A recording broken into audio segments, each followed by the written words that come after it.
my name is Vanessa Smith, and I have been a wedding planner in the Seattle area for about 23 years. I've worked on over thousands of weddings, and there's nothing I enjoy more than helping my clients pull together the wedding of their dreams.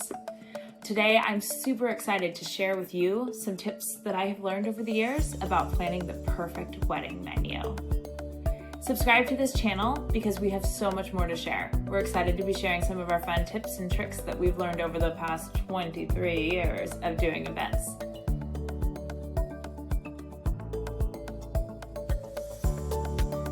Planning the perfect wedding menu for 100 plus guests or however many people are coming to your wedding can be quite a daunting task. My best recommendation to you is to worry about the masses, meaning worry about the 85% of people that are excited for whatever food you want to serve. Don't worry about the few guests that have lifestyle diets or restrictions or severe allergies.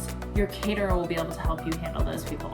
Really focus on what the group wants to enjoy and what you enjoy and want to serve at your special day.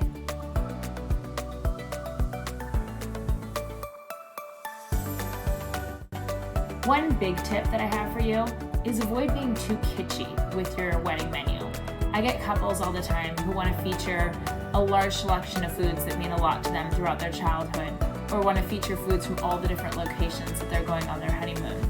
Even though this is a really cute idea and something super unique, it's hard for the guests to understand why your menu is so eclectic. If you do something like this, make sure to put a menu card down explaining the thought process and all the considerations that went into it. Another way to handle it would be to break your food up into stations and have each station kind of feature a different theme of your life or a place that you're going or a place you love to travel together.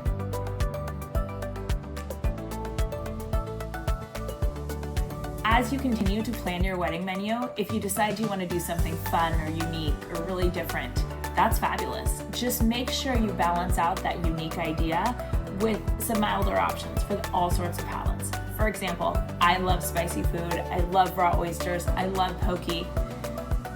Though these might be favorites of mine, they might not be favorites of all my 100 guests. So if I do want to feature one of these items on my menu, I would balance it out with something that's a little bit more of a crowd pleaser to all. For example, an insanely delicious mac and cheese bar. Some other fun ideas, kind of taking off of the mac and cheese bar idea, is just a really good pasta bar, or if you want to elevate it even further, try a risotto bar.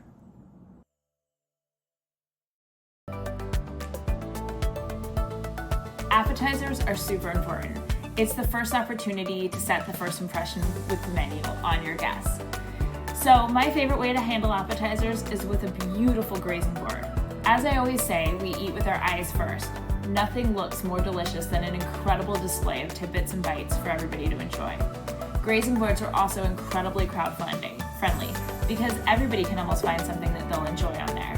One tip I often tell my clients is, if you think you have a lot of vegetarian guests, ask your caterer to put the charcuterie or meat products on a separate platter. That way, all of your vegetarian guests can enjoy all the tidbits and bites on the board and not be worried about the cross-contamination of meat.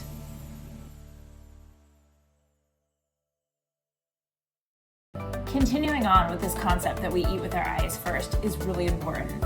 If you're having a buffet or a family-style dinner for your wedding, make sure you think about the colors that are going to be displayed. Weddings are all about the visual and the photography and the still images that are captured from your beautiful day. Does your buffet include greens and vibrant colors from a beautiful platter of grilled vegetables or a couple of beautiful summer salads? Or is it all going to be browns and tans from a selection of starches and fried food? Definitely consider what colors you're bringing to that buffet and what your caterer can do to elevate the display of it. Are they including organic edible flowers as a garnish or a lot of fresh herbs? There's a lot of ways to make a basic buffet look really, really elevated.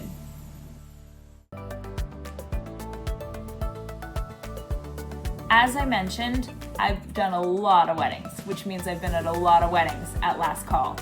Late night snacks are so incredibly important if your budget will allow. Late night snacks also don't have to be incredibly complicated. I always tell my clients, if budget allows, think of the foods that you enjoy most after a long night of drinking and partying and being on the dance floor.